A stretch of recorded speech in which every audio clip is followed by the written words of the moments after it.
ठेवला असेल तर पाडला.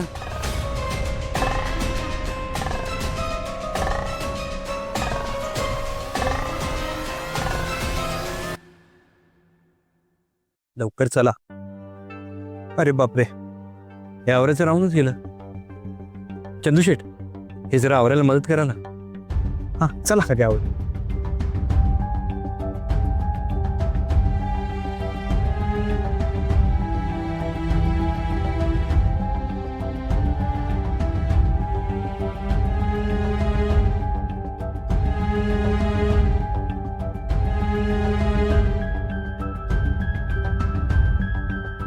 चला झालं. आता मी दमलोय, आता मला नाही आठवणार. तरी पण मी आठवतो. चला चला चला चला शेठ. आठवायला पाहिजे. चला चला लवकर चला, मला आठवते. मला आठवेल लगेच. ए गौरी, गौरी फोटो पाहिलेस का तू? चंदूशेठ, चंदूशेठ काय करताय? रुद्र सर, ते कामाचं. रेश्मा, आता आम्ही जरा घाईत आहे, आपण नंतर बघू. हा नंतर बघायचे. चंदूशेठ हा. करा. अहो पण ते सामान तरी एवढं असे काय वागतात हे?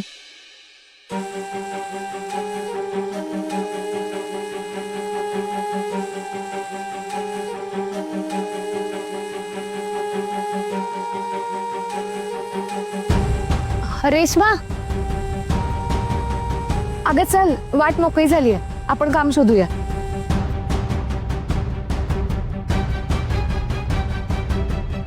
अगं तिकडे काय बघतेस? आता काय प्रत्येक गोष्टी त्यांची परवानगी घ्यायची का? आधीच खूप केलं त्या लोकांनी माझ्यासाठी, पण आता मला बरं वाटते. आता काम शोधायला हवं. चल. हा एक मिनिट.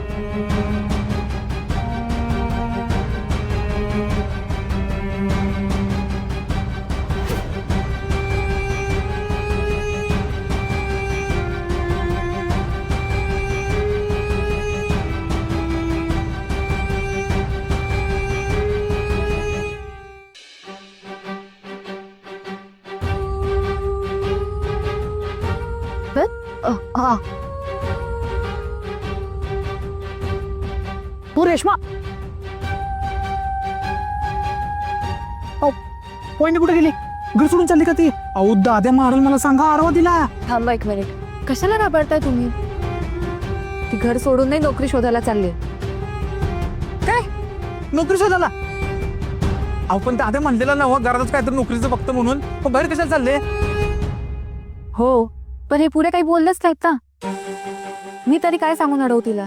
दाद्या, अरे नोकरीचं काय झालंय? शक्य नाही ते. शक्य नाही म्हणजे? अरे म्हणजे घरात सगळे वावरत असतात.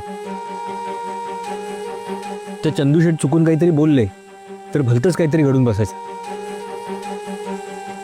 त्यात गौरीजींच्या बाबतीत मी आता कुठलीच रिस्क नाही घेऊ शकत. हे झालं, पण तिला अडवणार कोण आता? चाललीये ती.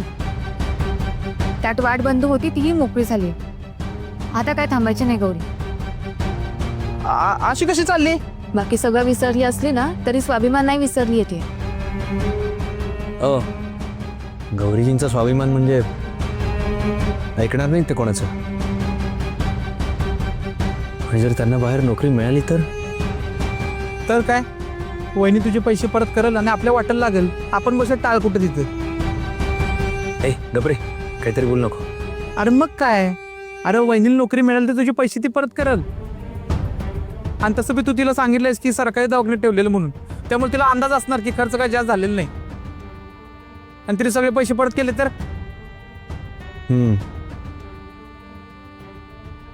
आणि त्या जर अशा बाहेर नोकरी करायला लागल्या तर मला त्यांच्यासाठी काहीच करता येणार नाही. पण ते माझ्या डोळ्यासमोर असल्या तर मी काहीतरी करू शकतो त्यांच्यासाठी. आता मी काय करायचं ते सांगा. ती येईल मला परत शोधत. तुम्ही एक काम करा, तिला नोकरी हुडकायची नव्ह तर कुशाला हुडकू देत. तुम्ही तिला काम मिळणार नाही एवढंच बघा. म्हणजे अहो म्हणजे जरा असं तुम्हाला वाटलं की आता इथं काम मिळेल तेव्हा मोडता घालायचा. सगळीकडनं आणा फिरवून आणि परत आणा घराकडे. हा चालेल ना? मग एवढंच? हे एवढंच नाही हा. माझी परीक्षा बघताय तुम्ही.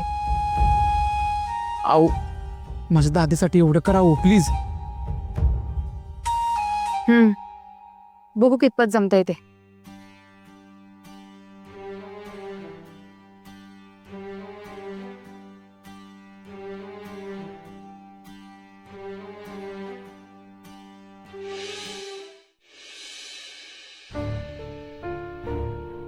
थकले मी.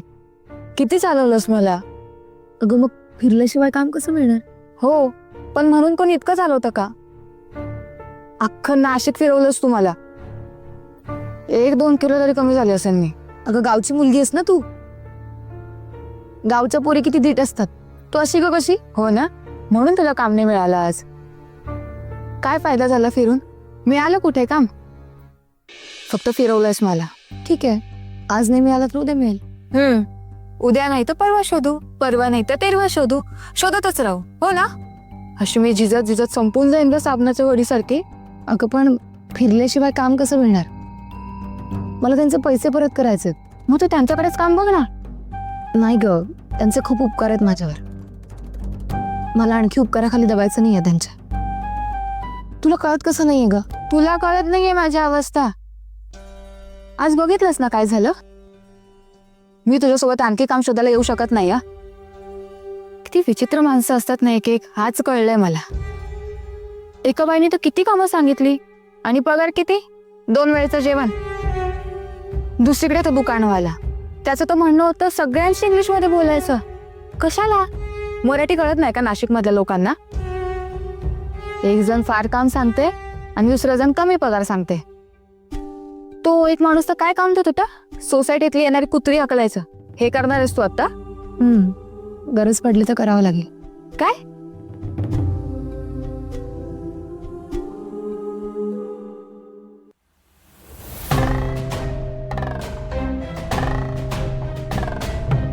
गौरी, रेश्मा, कुठे गेला होता तुम्ही? नोकरी शोधायला. नोकरी? कशासाठी आणि कुणाला? मला. का? तुम्ही आजवर माझ्या आजारपणावर खूप पैसे खर्च केले. तुम्ही जे काही केलंय त्याची परतफेड नाही करू शकणार मी, पण निदान पैसे तरी. खरं तर याची काहीच गरज नाही, पण तू हा विचार केलास याचं खूप कौतुक वाटतंय मला. मिळाली का नोकरी? हो मिळाली आहे, पण काय? तो माणूस जरा विक्षिप्त आहे. पण ठीक आहे, मी करणार आहे नोकरी. उद्यापासून जाईन. अभिनंदन. थँक्यू.